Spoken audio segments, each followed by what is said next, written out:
1986 में एक passenger plane को मुंबई से कराची होते हुए न्यूयॉर्क जाना था। जैसे ही कराची में 36 के हॉकी ओलंपिक फाइनल में जब भारत और जर्मनी की टीमें आमने सामने थीं, तो इस मैच को देखने के लिए जर्मनी का तानाशाह हिटलर भी मौजूद था। पहले हाफ तक हालात ये थे कि 1-0 से भारत जर्मनी से आगे था। ये देखकर जर्मनी के स्टाफ ने मैदान पे पानी फैला दिया ताकि भारतीय खिलाड़ी जो कि सस्ते जूते पहने हुए थे वो ढंग से खेल ही ना पाए। लेकिन ध्यानचंद और उनकी टीम ने जूते उतार दिए और नंगे पांव लगातार 7 गोल करके जर्मनी को बुरी तरह से हरा दिया। इस शर्मनाक हार को देख के हिटलर वहां से चला गया। लेकिन अगले दिन हिटलर ने ध्यानचंद को अपने ऑफिस में बुलाया और कहा कि तुम जर्मनी के लिए खेलो और हम तुम्हें पैसा देंगे। लेकिन उन्होंने साफ मना करते हुए कहा कि मैं भारत के लिए ही खेलूंगा। हॉकी के जादूगर इस भारत के सपूत को मेरा सलाम। मुंबई में रहने वाले एक 13 साल के लड़के का अगले दिन मैथ्स का एग्जाम था। जब बुक ढूंढने गया तो पता लगा कि गलती से उसकी बुक मुंबई में रहने वाले अंकल के घर पे रह गई है। तो उसने पापा को कॉल किया और कहा कि क्या आप किसी लड़के को भिजवा कर बुक मंगवा देंगे। तो पापा ने कहा यह पॉसिबल नहीं है, सब बिजी हैं। तो फिर उसने कहा कि क्यों ना अंकल को कह दें आप कि वो कुरियर करवा दें। तो पापा हंसने लगे कि पहली बात तो सेम डे कोई कुरियर देगा नहीं, और अगर देगा भी तो बहुत ज्यादा चार्ज करेगा जितने में तो तुम बुक खरीद लोगे। तो इसी प्रॉब्लम का सॉल्यूशन उसके दिमाग में आया। उसने सोचा कि क्यों ना एक स्टार्टअप शुरू किया जाए जो कि सेम डे पिकअप करे और सेम डे डिलीवरी करे, और वो भी कम चार्जेस में। 8 महीने की मेहनत के बाद उसने एक कंपनी शुरू की और देखते ही देखते वो कंपनी करोड़ों की कंपनी बन गई। Yes, I am talking about papers and parcels, and उस 13 साल के लड़के का नाम है तिलक मेहता। गाइस, यहां सीखने लायक बात यह है कि आइडियाज कभी भी उम्र के मोहताज नहीं होते। उसे बचपन से ही कंप्यूटर का बहुत शौक था। इस शौक को देखते उसके पिताजी ने जैसे तैसे करके उसको कंप्यूटर खरीद के दे दिया। लेकिन इसके चलते वो 10वीं क्लास में फेल हो गया। लोगों ने तो यहां तक कहना शुरू कर दिया जो 10वीं क्लास का एग्जाम नहीं पास कर पाया वो जिंदगी में क्या करेगा। लेकिन उसे अपने पैशन पे भरोसा था। एक दिन एथिकल हैकिंग का उसने सेमिनार लिया और उसने डिसाइड कर लिया कि मैं एथिकल हैकिंग में अपना भविष्य बनाऊंगा।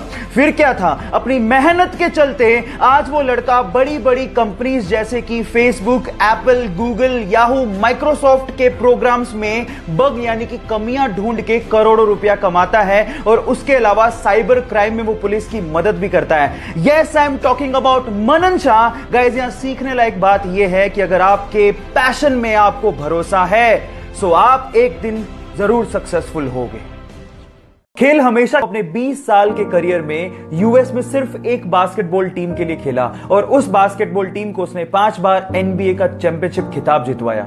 18 बार ऑल स्टार के लिए चुना गया, और 2008 में एनबीए ने उसे मोस्ट वैल्यूएबल प्लेयर का खिताब दिया। इसके अलावा 2008 और 2012 में ओलंपिक में लगातार उसने गोल्ड मेडल जीते, और इसके अलावा 2018 में जब 2005 में खिलाड़ी साउथ अफ्रीका के टूर पे था तो चक्कर आने की वजह से और सांस अच्छे से ना ले पाने की वजह से उसे बाहर जाना पड़ा।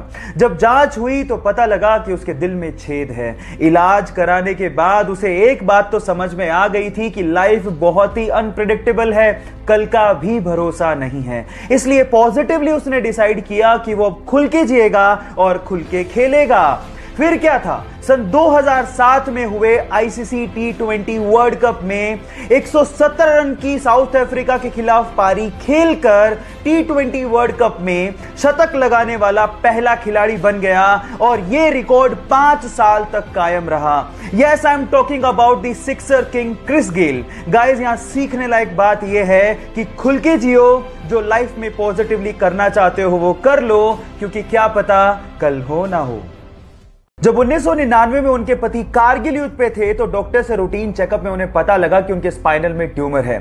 जल्द ही सर्जरी नहीं करवाई गई तो जान को खतरा हो सकता है। यह बात उन्होंने अपने पति को फोन पे बताई और कहा कि तुम जंग लड़ो, मैं यहां पर मौत से लड़ूंगी। फाइनली सर्जरी के बाद उनकी जान तो बच गई, लेकिन उनके शरीर का निचला हिस्सा पूरी तरह से पैरालाइज हो गया। लेकिन उन्होंने हिम्मत नहीं हारी। फाइनली उन्होंने डिसाइड किया कि वो पैरा ओलंपिक में पार्टिसिपेट करेंगी। मेहनत की और वो भारत की पहली महिला बनी जिन्होंने पैरा ओलंपिक में भारत को गोल्ड मेडल जितवाया हो, और अपने पूरे करियर में 54 गोल्ड मेडल जीते, और उसमें से 15 गोल्ड मेडल इंटरनेशनल थे। Guys, yes, I am talking about Deepa Malik. और यहां पर सीखने लायक बात यह है कि मंजिलें पैरों से नहीं हौसलों से तय की जाती हैं।